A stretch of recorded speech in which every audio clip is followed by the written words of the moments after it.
story is about personal success, and it's about team success, and one cannot exist without the other. We become a little less defined by our limitations and a little more defined by our possibilities.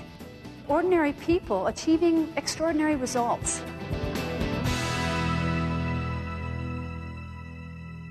I was invited in to speak to a group of little kids one day into an elementary school.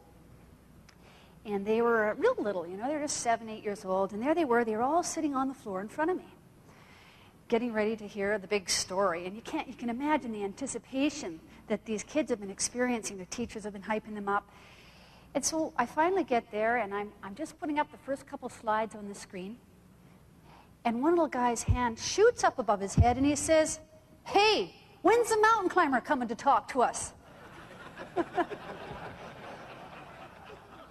I said, "Well, I am the mountain climber." He said, "No, you're not. You're just an ordinary girl."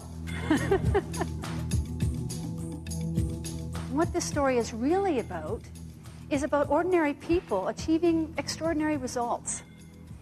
And this is about the extraordinary potential that exists within all of us. You may not be crazy enough to want to go out and climb a mountain, but it's about the fight and about the power and about the potential that exists within all of us.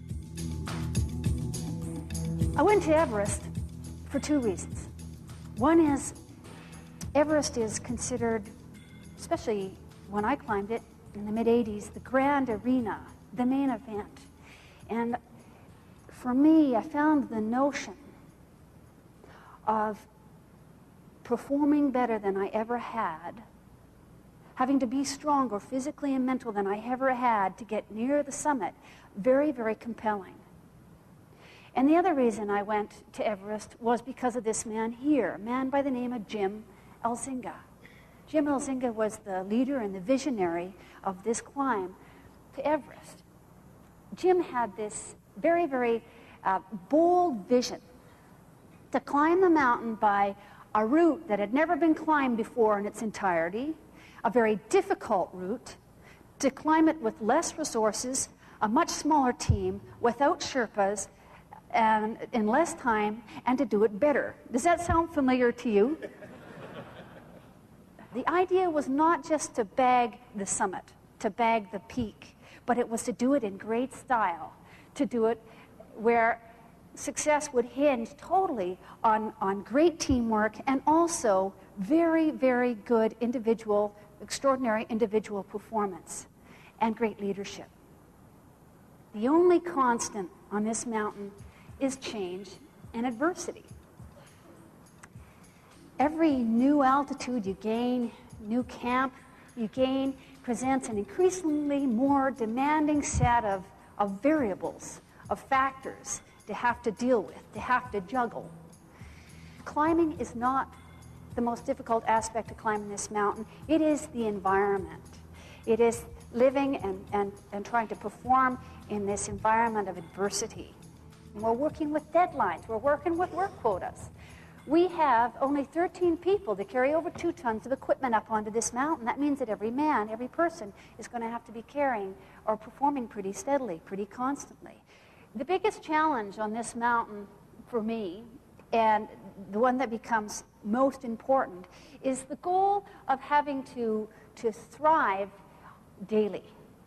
It's not about working harder, it's not about working longer, it's not about carrying more. Thriving instead is about using what you do have real well.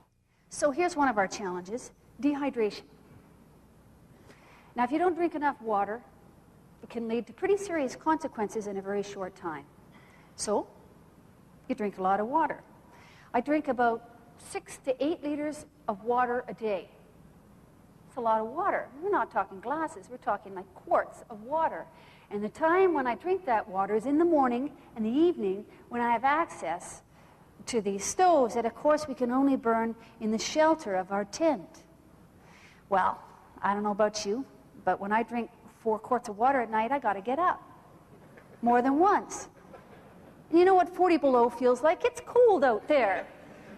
And there's not a lot of room on that little ice platform that's 5,000 feet off the deck to dance around with your slippers on either. And what's more is you notice how inconvenient it is to be a member of the female gender at this time.